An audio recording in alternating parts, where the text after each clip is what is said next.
Birds in tuxedos. What is a bird? A creature that flies, of course. And yet penguins are birds, but they cannot fly. Their wings are too feeble to lift them off the ground. This was not always so. Scientists believe that penguins once flew just like other birds. At some time in the remote past, they migrated to Antarctica.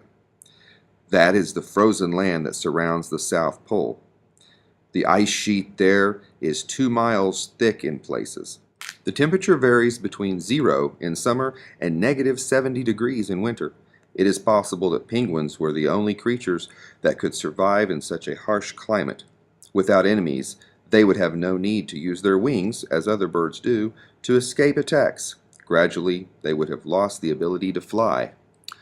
Over many thousands of years, the wings of the penguins became smaller and more rigid. To compensate for the loss, it seems, they became excellent swimmers. They use their wings as flippers. Their webbed feet help guide them through the water. They can dive to depths of 70 feet and often leap high out of the water for a breath of air. On land, they waddle awkwardly or slide along the ice on their stomachs. But underwater, they glide gracefully and effortlessly. Penguins spend a lot of time in the sea in a never-ending search for fish, lobsters, crabs, and shrimp. These foods make up a substantial part of their diet. There are several different kinds of penguins. The smallest is no bigger than a duck. The largest, called the emperor penguin, is 4 feet tall and weighs up to 90 pounds. In addition to the shores of Antarctica, penguins make their homes further north. They live on the coasts of South Africa, Australia, and New Zealand, or on the Pacific coast of South America. Each year for several months, penguins come to land to make nests and lay their eggs. Along the shores of Antarctica, where no plants grow, the penguins gather stones for their nests.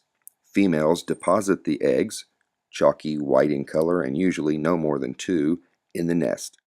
Emperor penguins do not build nests. Instead, after an egg is laid, the male penguin holds it on his feet under the folds of stomach skin. This keeps the egg warm. The female emperor penguin returns to the frigid waters to hunt for food for her family.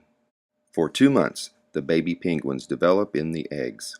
All that time, the male emperor penguins huddle close together in colonies of up to 500,000 birds so they can keep warm. A solitary penguin would soon lose its body heat and die in the freezing cold of the long Antarctic night. When the baby penguins break out of the shells, they are unable to see and are quite helpless. For several months, they have to be fed by their parents before they are ready to take to the water and find their own food. On land, penguins are unlikely to be mistaken for any other kind of bird. With black feathers covering their backs and snowy white feathers running up their fronts, they resemble very short men wearing formal dress. Their appearance, combined with the way they walk, makes them look slightly comical. Perhaps this explains, in part, why we humans find them such fascinating creatures.